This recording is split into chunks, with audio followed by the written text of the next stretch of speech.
I don't appreciate that statement because there were Venezuelan individuals who were criminals being housed in New York City, and that was coming out of our taxpayer dollars. Now, if we're talking about American values, I want to clarify my position. I voted for Donald Trump, not because of some mutually exclusive interest, but despite it. My priorities were seeing closed borders and reducing things like gender ideology. I wanted to return to a time where we weren't self-identifying in bathrooms and where voting was limited to legal citizens, instead of allowing legal aliens to vote.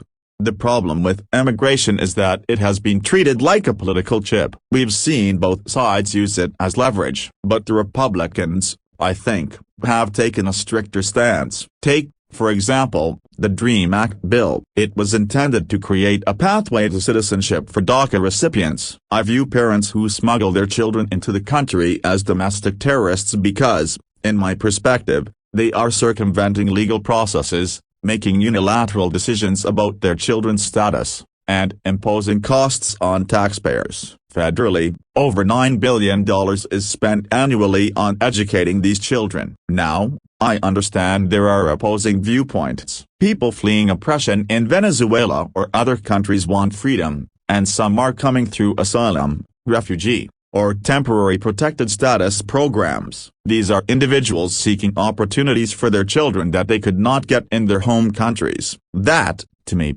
represents the true American story. Ronald Reagan called America the shining city on the hill. We want to offer people fleeing oppression a real chance. I disagree strongly with the idea that a parent bringing their child to the U.S. as an asylum seeker is a terrorist or a child trafficker. These are parents who love their children and want to provide opportunities. Many of these families pay taxes and work here. They are not a drain on society. Certainly, there should be rules and order, but the principle of offering opportunity aligns with core American values. When discussing democracy, it's also critical to acknowledge reality. Donald Trump lost the 2020 election. Some claimed otherwise, leading to events like the January 6th Capitol attack. People stormed the Capitol, attacked police, and demonstrated a lack of respect for democratic processes. While some claim the attack was staged, the official record and video evidence show otherwise. This context matters because governance and respect for law intersect with immigration policy in broader societal issues. Now,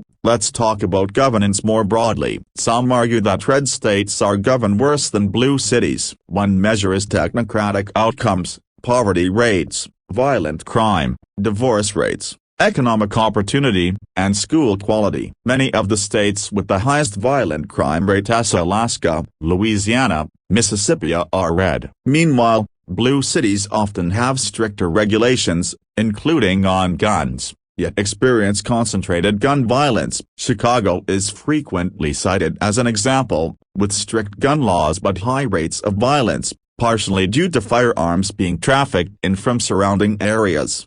Strict regulations do work in some contexts, but governance is multifaceted. In rural red states, factors like community deterrence, law enforcement response times, and social cohesion play a role in outcomes. While urban blue cities may struggle with street crime, red states often fail to address systemic issues like domestic violence, gun-related suicides, and infant mortality. Education is another key metric. Red states may offer school choice, but without sufficient funding and resources, many students, especially those without proactive parents, receive subpar education. Blue cities, despite challenges, often provide greater investment in schools, healthcare, and public services, giving children better opportunities to thrive.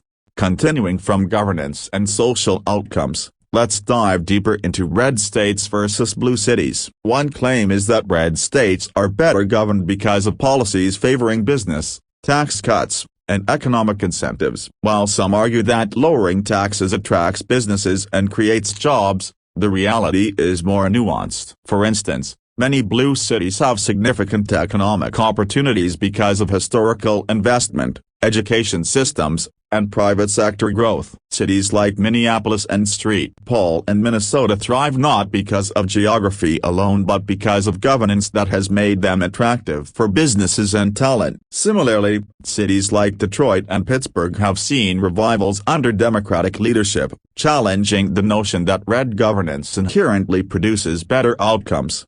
Looking at crime and public safety, it's true that blue cities like Chicago have high street-level gun violence despite strict regulations. Critics often cite this as evidence that gun laws don't work. However, it's important to consider the broader context. Many guns enter these cities illegally from surrounding areas, reducing the effectiveness of local regulation. In contrast, rural red states experience a different pattern of gun violence, often tied to domestic disputes and suicides, where enforcement and community deterrence are limited due to sparse populations and slower emergency response times. The type and concentration of violence differ, but outcomes in red states are often worse in terms of per capita statistics, infant mortality, and access to healthcare. On education, red states emphasize school choice and homeschooling, arguing for parental freedom in determining educational paths. While this provides options, it doesn't address the structural inequities that leave children in underfunded schools with fewer opportunities. Blue cities, despite criticisms about curriculum or cultural debates, often invest more heavily in public education infrastructure, healthcare, and social services, improving outcomes for children from disadvantaged backgrounds. The availability of quality schools, healthcare access, and social safety nets in blue cities contributes to human flourishing, even if the environment isn't perfect. The debate around immigration intersects with these governance issues. Advocates for stricter immigration policies often emphasize the burden on taxpayers and the need to follow legal processes. They cite DACA recipients, asylum seekers, and temporary protected status individuals as examples where costs are imposed on public systems. Opponents argue that these immigrants are contributing members of society who seek opportunities for themselves and their children, embodying the American story of striving for a better life. Policies that balance legal immigration with humanitarian considerations reflect core American values of freedom and opportunity, illustrating how governance impacts human dignity. Regarding morality and societal values, that discussion extends to the treatment of children, healthcare, and abortion policies. For example, some conservative perspectives emphasize pro-life stances from conception, arguing that every human life has intrinsic value. Critics point out that a consistent culture of life should extend beyond abortion to include policies supporting maternal health, child welfare, and social services. Red states often have higher maternal and infant mortality rates, indicating gaps in protecting the lives of children post-birth. Blue cities, while facing challenges, often provide stronger systems of healthcare, support services, and education that protect children and families. Finally, economic opportunity remains a critical factor. People move to areas with better jobs, higher quality education, and stronger infrastructure. Blue cities often attract talent and investment because they provide these conditions, while red states may struggle to offer the same comprehensive environment despite lower taxes or deregulation. Governance effectiveness is therefore not just about ideology or tax policy, it's about outcomes, health, education, safety, and economic mobility for citizens.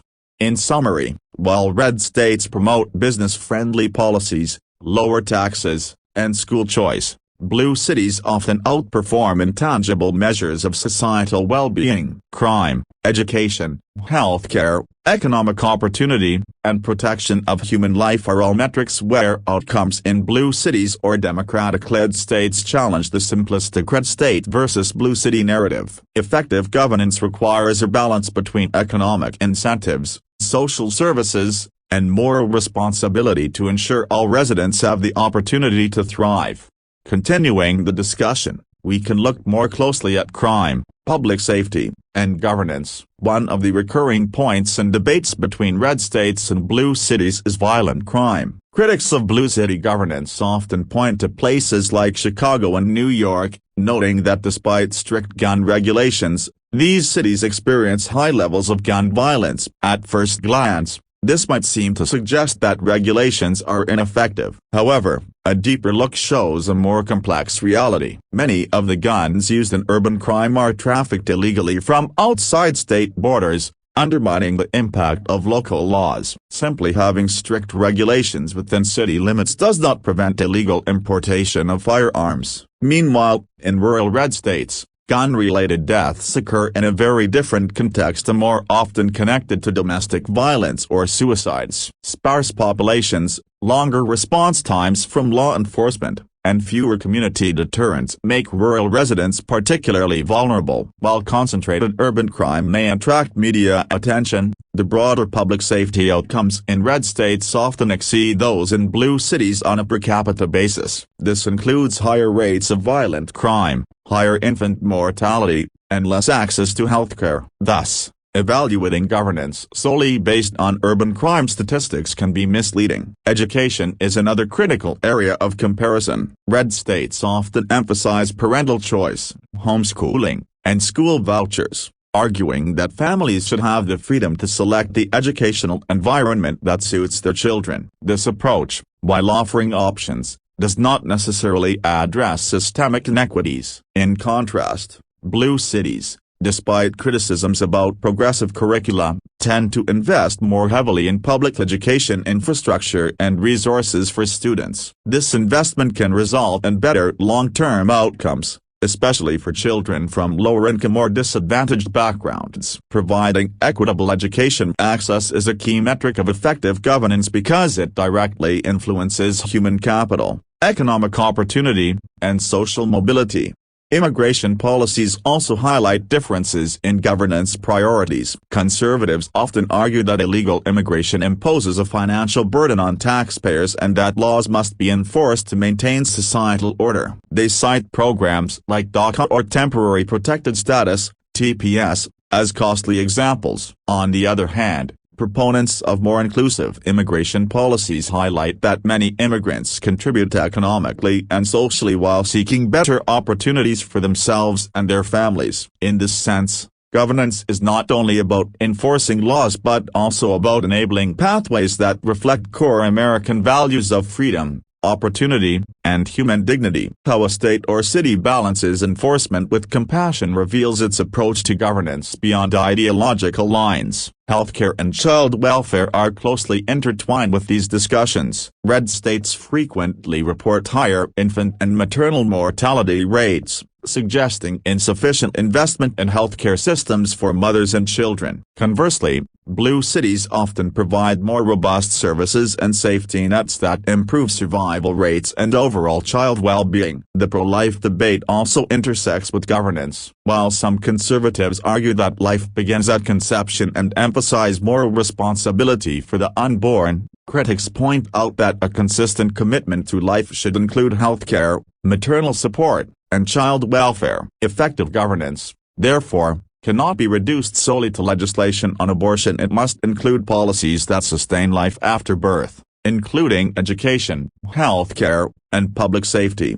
Economics and population movement further illustrate the impact of governance. People tend to relocate to areas that provide high-quality schools, healthcare, and employment opportunities. Blue cities often attract investment and talent because they combine strong governance with infrastructure that supports human flourishing. Red states may offer lower taxes and business-friendly regulations, but without comparable investment in education, healthcare, and public safety, the overall quality of life may be lower for residents. Governance effectiveness, therefore, must be measured by actual outcomes for citizens, not just ideological principles or theoretical economic advantages.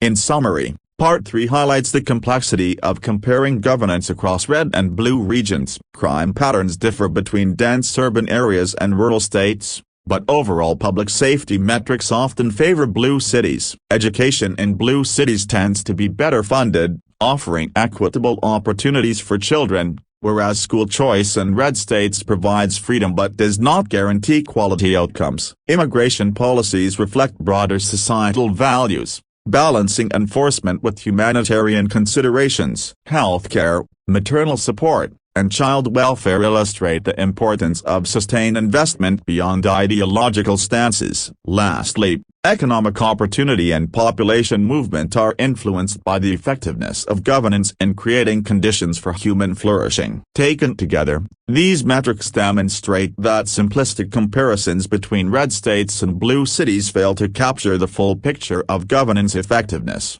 The discussion continues by examining the broader implications of governance on society, economics, and social cohesion. One recurring topic is the comparison between states and cities, particularly regarding the quality of governance. While critics of blue cities often cite challenges like homelessness or localized crime, supporters point out that these cities still provide significant economic opportunities, infrastructure, and investment that rural areas and many red states cannot match. Cities like New York, Los Angeles, and San Francisco attract talent, innovation, and capital, creating ecosystems where private companies invest heavily in technology, healthcare, and education. This inflow benefits residents with high-paying jobs and a diverse range of services, though it does come with visible social challenges such as homelessness. A key part of this conversation revolves around the metrics used to evaluate governance. Some argue that focusing on the success of specific states or cities without accounting for social conditions like poverty rates, educational attainment, and healthcare access misses the broader context. For instance, blue cities often deal with highly visible social problems, yet they may still achieve better long-term outcomes for residents due to strong infrastructure and social support systems. Red states, by contrast, may have lower population density and less visible social issues, but when measured in terms of poverty, infant mortality, and access to healthcare, the outcomes are often worse. This raises the question of whether governance should be judged by ideology, media narratives, or tangible societal outcomes. The role of culture and social cohesion is also critical. Referring to Tocqueville's concept of mores or civic inclinations, some argue that liberal cities struggle with hyper-individualism, which can erode social cohesion and shared values. Rural areas, often in red states, may retain stronger communal ties and traditional civic norms, which influence behavior, volunteerism, and public trust. At the same time, critics note that an overemphasis on identity politics in urban liberal areas of focusing on ethnicity, gender, or sexual orientation can fragment society and make shared national identity more challenging. Conservatives often emphasize nationhood, patriotism, and shared values, suggesting that governance should reinforce these bonds alongside economic and social policies. Another key lens is the transition from blue to red leadership in historically liberal states. Florida under Governor Ron DeSantis serves as an illustrative example. Supporters argue that Republican leadership in Florida has lowered taxes, attracted businesses, and spurred job growth, improving economic opportunity for residents. Critics counter that these benefits are unevenly distributed and can be offset by rising costs of living, including issues like health and property insurance crises exacerbated by climate risks. The debate over Florida highlights how governance is not solely about ideology, it is about policies that tangibly affect residents' daily lives, including cost of living, access to services, and economic mobility. Education and social policy remain central points of contention. Republicans often highlight school choice, homeschooling, and parental rights as essential freedoms, arguing that families should be able to decide how their children are educated. Blue cities may limit these options but tend to invest more heavily in public school infrastructure and equitable resources, which can produce better long-term educational outcomes. The tension between choice and investment reflects a broader debate about governance priorities, whether freedom and market mechanisms should dominate or whether public investment and universal access should take precedence. Abortion and the pro-life debate illustrate another dimension of governance intersecting with social policy. Conservatives often emphasize life beginning at conception and argue for moral and legal protections for the unborn. Critics argue that this focus should extend to the quality of life after birth, including maternal support, healthcare access, and child welfare. Effective governance, therefore, must consider the full continuum of life, ensuring that policies supporting the unborn are matched by investments in healthcare, education, and public safety. That discussion highlights the moral and practical complexities of policymaking in pluralistic societies, where deeply held values intersect with diverse social realities. Finally, economic opportunity and population trends offer insight into governance effectiveness. People move to areas that provide better infrastructure, quality education, healthcare, and social stability. Blue cities often attract investment and talent because of their governance, fostering thriving ecosystems for innovation and growth. Red states may offer lower taxes and fewer regulations, but without robust investment in public services, the quality of life may lag, affecting long-term outcomes. Ultimately, governance is measured not just by ideology or legislation, but by its ability to create conditions for human flourishing, social cohesion, and equitable opportunity. In conclusion, Part 4 emphasizes that governance effectiveness cannot be reduced to simplistic red versus blue comparisons. Social conditions, cultural cohesion, education, healthcare, economic opportunity, and moral policies all intersect to determine outcomes for citizens. Evaluating governance requires a comprehensive view that includes both the immediate and long-term effects of policy decisions, as well as the moral and social values that underpin them. Whether analyzing the impact of leadership changes, investment patterns, or social policies, the focus must remain on the tangible quality of life and opportunities afforded to residents.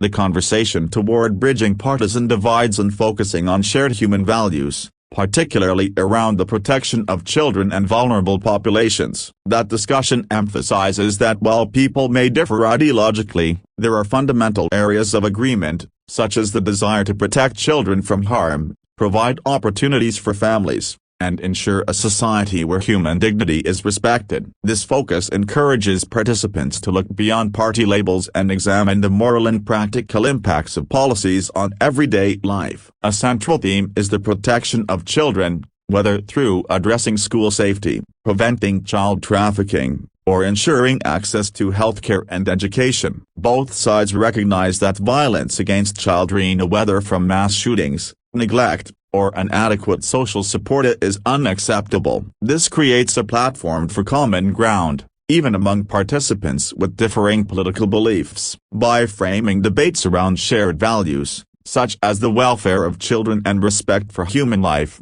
the conversation moves away from partisan talking points toward actionable discussions about policy and governance.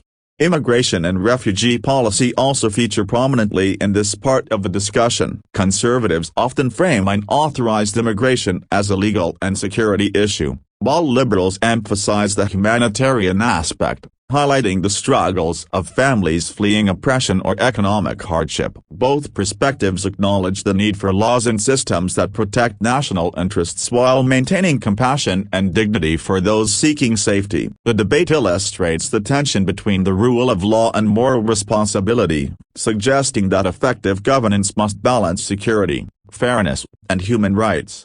Abortion and the pro-life debate continue to play a significant role in Part 5, with participants grappling with complex moral and ethical questions. One side emphasizes the moral status of the unborn and advocates for policies that protect life from conception, while the other side stresses the broader context of human dignity, including maternal health and postnatal support. That discussion highlights that pro-life advocacy is not limited to preventing abortion. It also encompasses creating a society that supports mothers, children, and families after birth. This perspective urges policymakers to consider life comprehensively, linking moral principles to practical support systems that improve outcomes for both children and parents.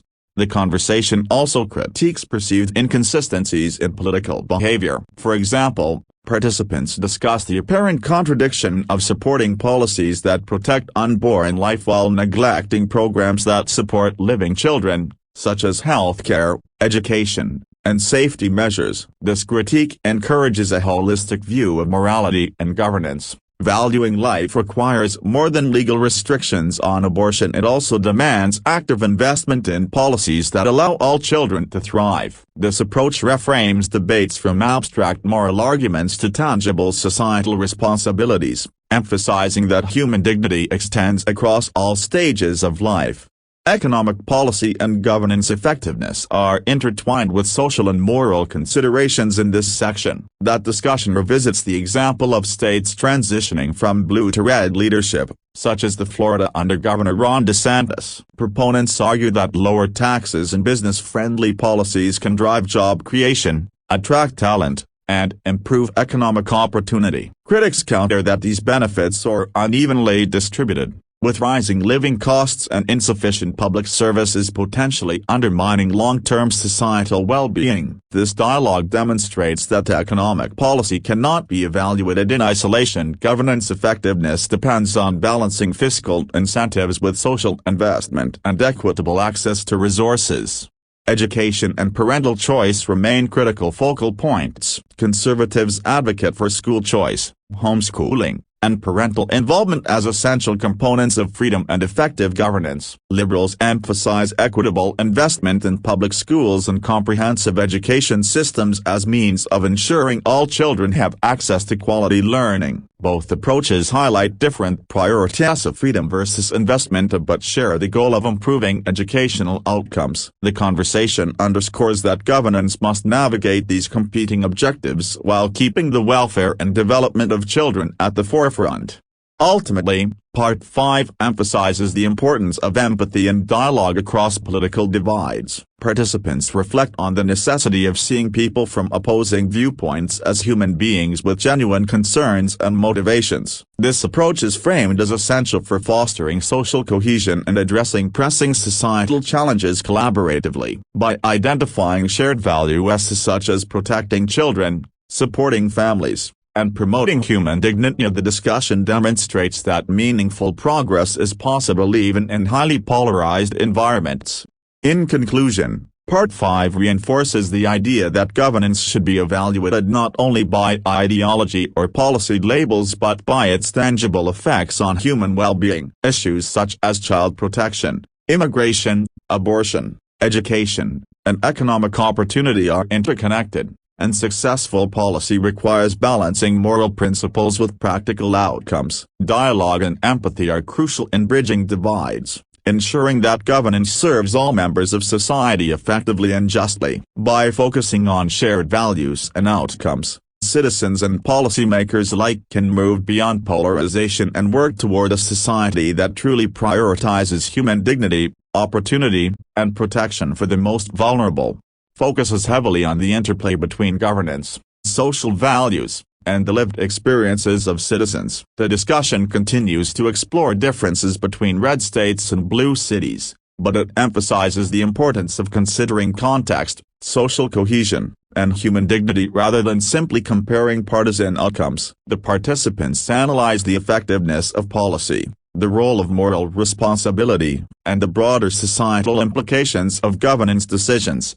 A key point in Part 6 is the role of leadership in shaping both economic opportunity and social well-being. The debate references examples like Florida under Governor Ron DeSantis and other states that have shifted from blue to red leadership. Advocates of conservative policies argue that lower taxes, business-friendly regulations, and economic incentives attract companies and talent, creating jobs and improving overall prosperity. Critics point out that these gains can come at a social cost, such as rising living costs, healthcare challenges, and disparities in access to essential services. This illustrates the tension between economic growth and social investment, highlighting that effective governance requires balancing fiscal policy with equitable support for residents.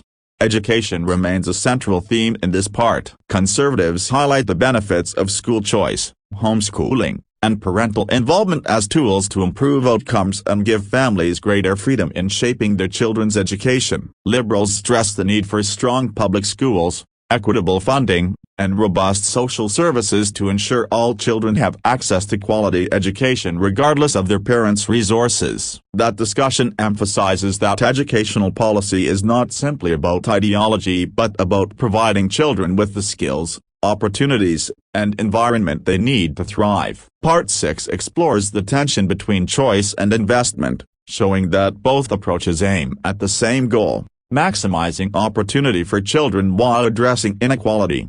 Part 6 also revisits debates around social values and moral responsibility, particularly in the context of abortion and child welfare. Pro-life advocates emphasize protecting life from conception, framing it as a moral imperative. Critics argue that human dignity extends beyond birth, encompassing healthcare, education, and protections for vulnerable populations. The conversation points out that focusing solely on abortion without supporting children and mothers after birth creates an incomplete approach to moral responsibility. This part stresses that a consistent culture of life should include both prenatal protection and postnatal support, integrating ethical principles with practical policy measures to ensure the well-being of children and families. Immigration and humanitarian concerns are also revisited in Part 6. Conservatives often focus on legality, border security, and the enforcement of immigration laws, framing unauthorized entry as a challenge to national order. Liberals highlight the plight of refugees, asylum seekers, and families fleeing oppression, arguing for policies that respect human dignity and provide opportunities for those seeking safety and a better life. The dialogue emphasizes the need to balance national interests with compassion, advocating for immigration systems that are both lawful and humane. By discussing these issues, Part 6 underscores that moral and practical considerations must be intertwined in policymaking, rather than treated in isolation. Economic disparities and opportunity gaps are analyzed through the lens of governance and social investment. The discussion notes that certain red states have higher rates of poverty, infant mortality, and limited public services, while blue cities often invest more heavily in education, healthcare, and infrastructure. These differences are not only the